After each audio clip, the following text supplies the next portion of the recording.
Assalamualaikum warahmatullahi wabarakatuh. Perkenalkan, nama saya Anggita Putri Praditya dengan nomor induk mahasiswa 20210410524 dari kelas L Prodi Manajemen. Di sini saya akan membahas dua hal. Yang pertama adalah mengapa anak muda zaman sekarang tidak mau menjadi petani, dan yang kedua adalah perbedaan antara nelayan Indonesia dengan nelayan Jepang. Baik, langsung saja masuk ke pembahasan yang pertama tentang mengapa anak muda zaman sekarang tidak mau menjadi petani. Sebagai pengantar, petani adalah seseorang yang bergerak di bidang pertanian, utamanya dengan cara melakukan pengelolaan tanah dengan tujuan untuk menumbuhkan dan memelihara tanaman dengan harapan untuk memperoleh hasil dari tanaman tersebut untuk digunakan sendiri ataupun menjualnya kepada orang lain. Ada 3 faktor penyebab generasi muda enggan menjadi petani. Yang pertama adalah profesi petani dianggap sebagai profesi level terbawah. Yang kedua, tempat bekerjanya kotor. Kurangnya minat generasi muda dalam pertanian disebabkan karena dunia pertanian yang identik dengan dunia kotor, kumuh, miskin, dan komunitas yang terpinggirkan serta dianggap tidak menjanjikan. Padahal, sektor pertanian berpengaruh besar dalam menunjang ketahanan pangan. Maka dari itu, generasi muda perlu didorong untuk menjadi petani agar negara Indonesia tidak minim kebutuhan pangannya. Faktor yang ketiga adalah penghasilannya yang minim. Mengapa saya di sini menampilkan bahasan mengenai petani dan teknologi? Karena bahwasannya pada zaman sekarang ini untuk melakukan apapun sudah bisa dibantu dengan alat-alat canggih hasil dari teknologi. Seperti halnya dalam sektor pertanian, ada banyak alat yang bisa memudahkan kita. Contohnya yang pertama ada teknologi drone. Teknologi ini bisa membantu petani untuk melihat lahan mana yang tidak produktif. Yang kedua, ada traktor pertanian yang digunakan untuk menarik atau mendorong instrumen pertanian atau trailer. Yang ketiga, ada fungsi transplanter. Fungsi transplanter sendiri untuk menanam bibit padi dari hasil semaian yang menggunakan tray atau dapok dengan umur bibit sekitar 15 hari atau ketinggian bibit tertentu. Teknologi yang keempat ada yang bernama Indo Combine Harvest yang memudahkan petani dalam urusan memanen padi mulai dari pemotongan, pengangkutan, perontokan, pembersihan, sartasi hingga pengantongan. Selanjutnya, bagaimana sih cara kita untuk mengajak anak muda agar tertarik menjadi petani? Cara yang pertama bisa kita gunakan menunjukkan kepada mereka prospek cerah sektor pertanian. Ketika sektor pertanian melemah di satu kawasan, wajar bila orang muda di sana memilih pergi atau mencari pekerjaan lain. Jadi, jika Anda ingin mengajak anak muda menjadi petani, tunjukkan prospeknya. Mereka tak akan ragu memilihnya, bahkan mengabaikan sekolah pun mereka bisa. Cara yang kedua adalah hadirkanlah kondisi yang lebih pasti. Menjadi petani adalah hidup dalam ketidakpastian. Di sepanjang karirnya, seorang petani bermain-main dengan tabiat alam yang tentu berbeda dengan mesin. Itu sudah terjadi sejak orang pertama di muka bumi ini memutuskan untuk menjinakkan tumbuhan menjadi tanaman.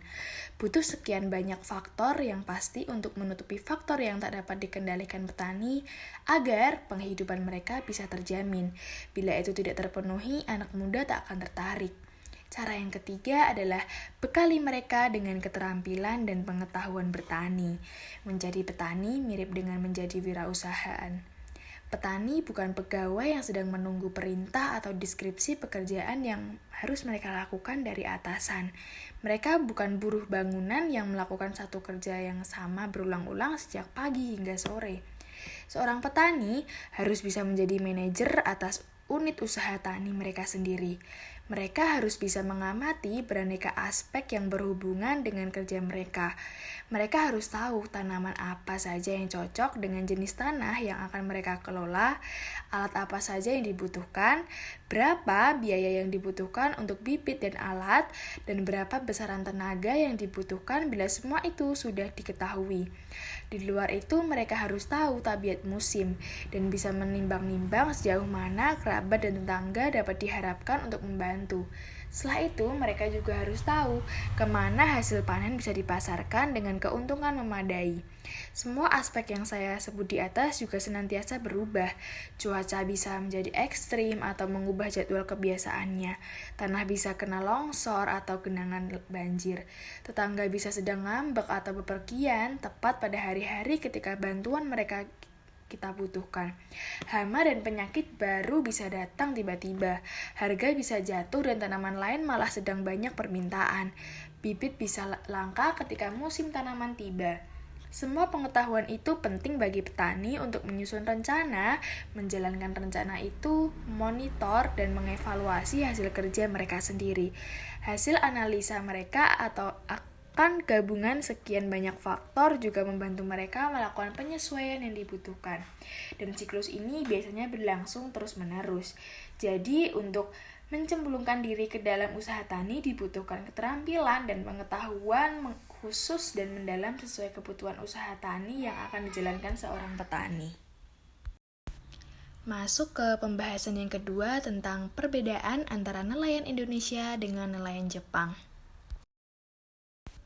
Kita awali dengan pengertian nelayan. Apa sih nelayan? Nelayan adalah istilah bagi orang-orang yang sehari-harinya bekerja menangkap ikan atau biota lainnya yang hidup di dasar, kolam maupun permukaan perairan.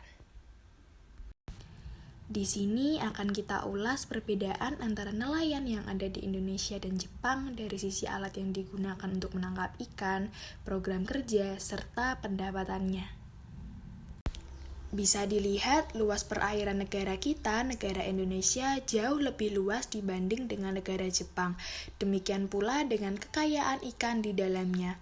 Tapi mengapa nelayan Jepang bisa makmur punya kapal sendiri, sementara negara kita tidak? Karena di Jepang tidak ada illegal fishing alias pencurian ikan. Nelayan di Jepang sangat makmur, kebutuhan produksi dijamin oleh pemerintah, nelayan punya kapal sendiri. Jepang sudah tidak ada illegal fishing. Dijelaskan bahwa illegal fishing tidak ada di Jepang karena regulasi diterapkan dengan baik. Aturan ini ditegakkan dengan baik karena para nelayannya yang disiplin. Kalau di Jepang, model penangkapannya itu pakai kuota. Misalnya saya punya kapal, kapasitasnya sekian ratus ton. Kuota ini harus kita penuhi. Kalau kita nggak bisa memenuhi, kuota ini bisa dicabut, jadi tangkapan bisa dikontrol. Pemerintah Jepang mempunyai logbook dengan sistem untuk memonitoring hasil tangkapan. Illegal fishing hampir tidak ada pengaturan yang baik di sana. Alat untuk menangkap ikan di negara Indonesia masih kebanyakan menggunakan alat tradisional seperti bubu, kelong, lukah, tombak. Walaupun tidak semua menggunakan alat tradisional, tetapi masih didominasi menggunakan alat tradisional. Berbeda halnya dengan nelayan di Jepang yang sudah menggunakan alat modern seperti harpoon, radar ikan, purse, seines, yang sudah dihubungkan dengan teknologi yang ada sehingga nelayan Jepang lebih mudah dan mendapatkan ikan banyak tanpa mengeluarkan tenaga yang besar. Perbedaan nelayan Indonesia dan Jepang dari segi program kerja. Nelayan Indonesia memiliki 3 program kerja seperti pertama adalah program SNI. Pembentukan SNI ini dilatar belakangi oleh keprihatinan para nelayan yang dihadapi dan tidak adanya keperpihakan negara terhadap nelayan tradisional.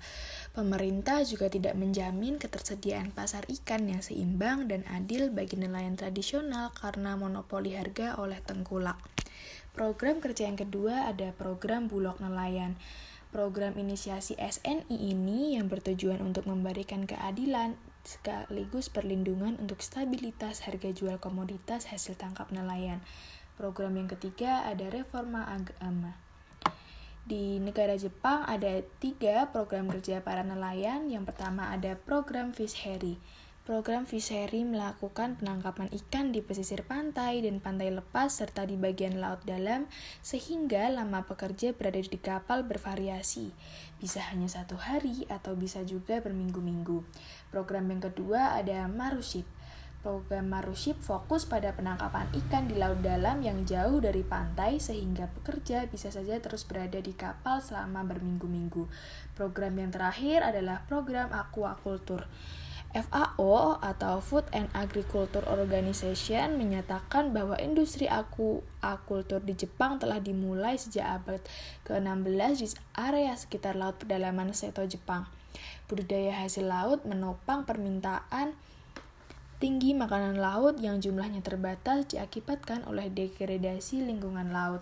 Berdasarkan data Kementerian Agrikultur, Kehutanan dan Perikanan Jepang, saat ini terdapat 60 jenis hasil laut yang masuk ke dalam bagian aquaculture pada industri perikanan Jepang. Program magang mencakup program kerja yang berkontribusi pada produksi kerang tiram dan kerang kipas sejak 2010. Pada program kerja untuk pekerja berketerampilan spesifik selain kedua produksi tersebut akan ditambahkan beberapa produksi lainnya seperti produksi belut laut, nori, rumput laut, mutiara, dan jenis ikan lainnya. Dari segi pendapatan, nelayan di Jepang lebih unggul daripada nelayan di Indonesia. Bisa dilihat, nelayan di Jepang memiliki gaji 14-15 juta sebulan bersih, bahkan bisa sampai 20 juta.